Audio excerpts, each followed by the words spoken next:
Hi, how's it going? Today we're going to talk about the value of art. So with the value of art, number one thing is authenticity of the artist itself, whether it's real or not. Real Van Gogh, of course, the price will go way higher than a replica perhaps will.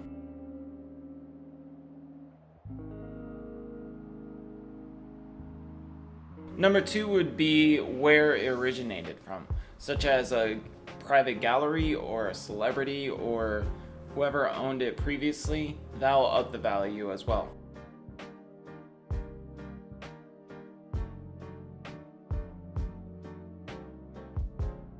Number three is the condition of the painting.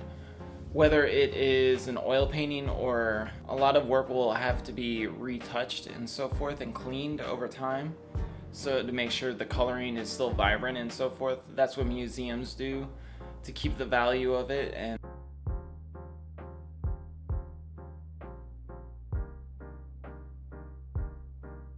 number four is, does it have a historical importance? Such as, think of the Mona Lisa or a lot of Leonardo da Vinci's artwork of the Madonna or the Sistine Chapel type artwork. Does it have a place in the heart of history?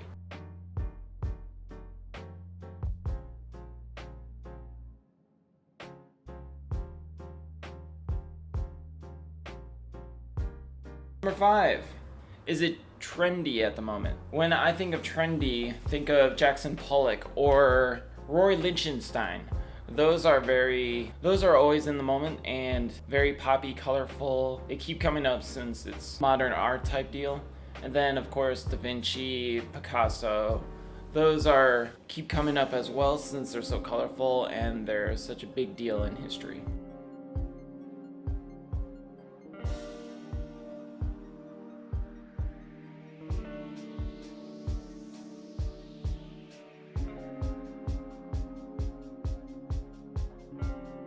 Number six is if the artwork itself is recognizable and featured with famous artists, such as Picasso with his cubism, or Da Vinci's drawings of the perfect figure, and then Rembrandt's drawings and etchings. Does it stand out, and is it well known over the course of everybody else? If you see a Jackson Pollock painting, you pretty much know where it is. It's all that mess of paintings, but in a way it sort of brings itself in together, so you know where it came from.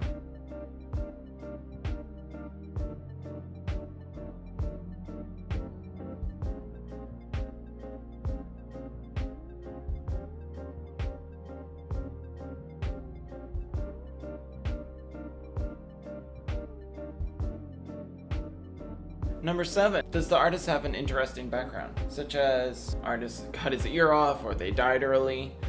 That will affect the price value substantially. This is particularly because he or she's produced less work by virtue of dying younger. Then supply and demand come into play right away. But also because artists' lives tend to fascinate the public, so any captivating story will play into the value of their work.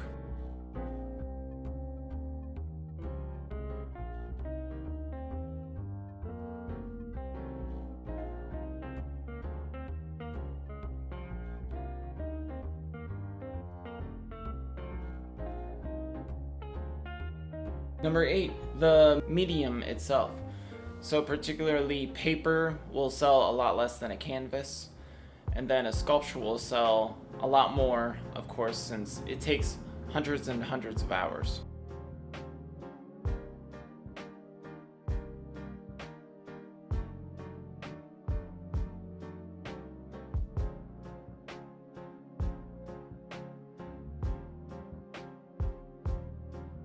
Number nine is color. Of course, using color is more technical and so forth with shading. It's another level, of course, with black and white.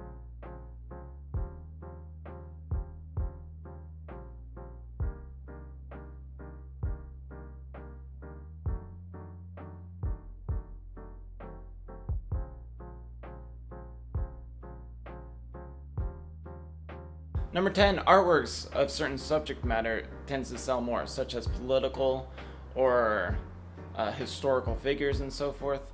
that value will go up quite a bit.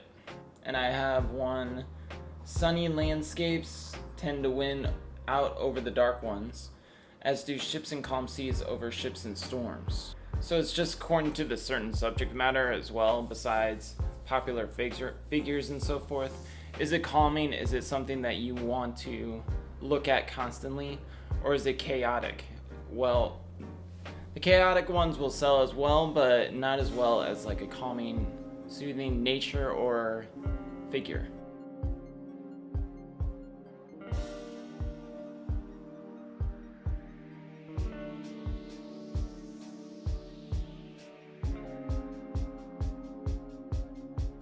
Number 11 is, does it wow in your room? Does it bring out like strong emotions? Does it shock or inspire awe? Does it draw you into the painting? Does it transform what you're feeling and so forth? That will also bring the value way up.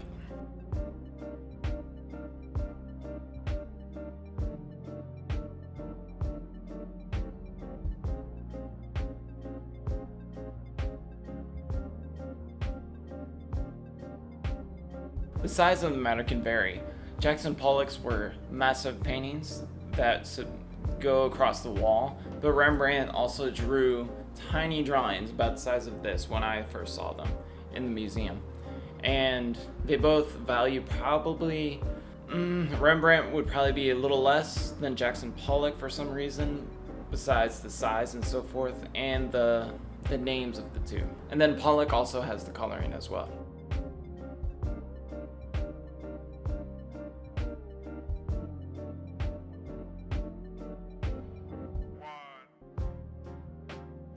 The technique of the brush stroke, and that is the detail of the fine lines and so forth, such as Leonardo da Vinci. He paid attention to every little muscle that was under the skin for his drawing and subject matters. And then Picasso, he made sure to have all of his lines flow, such as Starry Night and so forth. Some interesting big sellers of the day in artwork.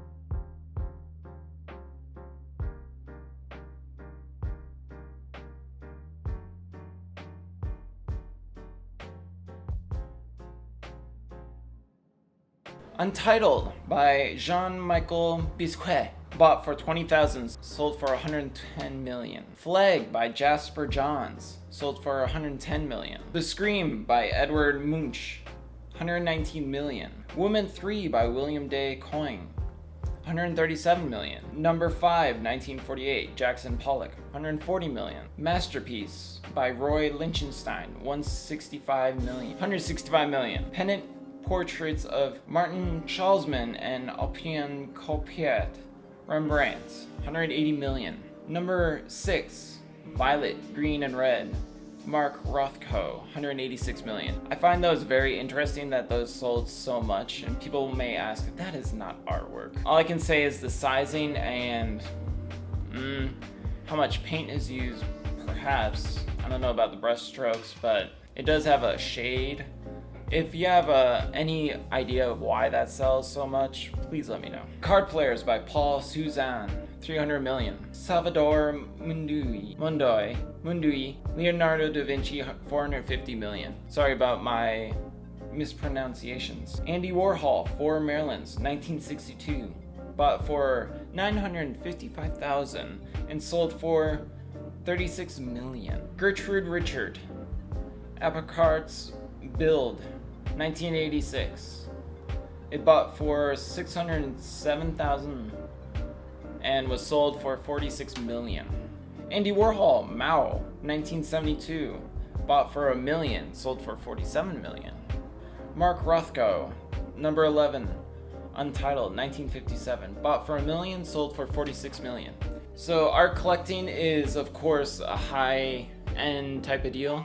And if you do get into it and you buy a valuable piece of artwork, in time it will grow substantially with the pricing, such as if the artist dies and so forth. If you come across artwork, it is a great collector's way of means of money. It's sort of like Bitcoin nowadays.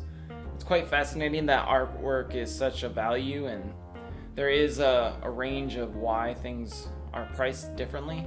I will also go over a few artwork things that are just ridiculous as well in the future. But thank you and have a great day. Bye.